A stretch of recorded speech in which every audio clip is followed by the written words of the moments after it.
мы здесь уже были. А мы только здесь были, а потом туда прошли. Там был этот.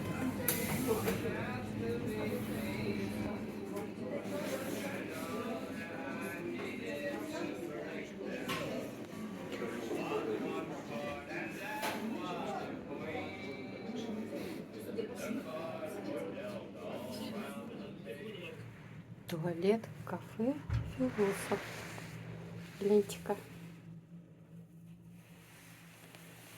Интерьерчик.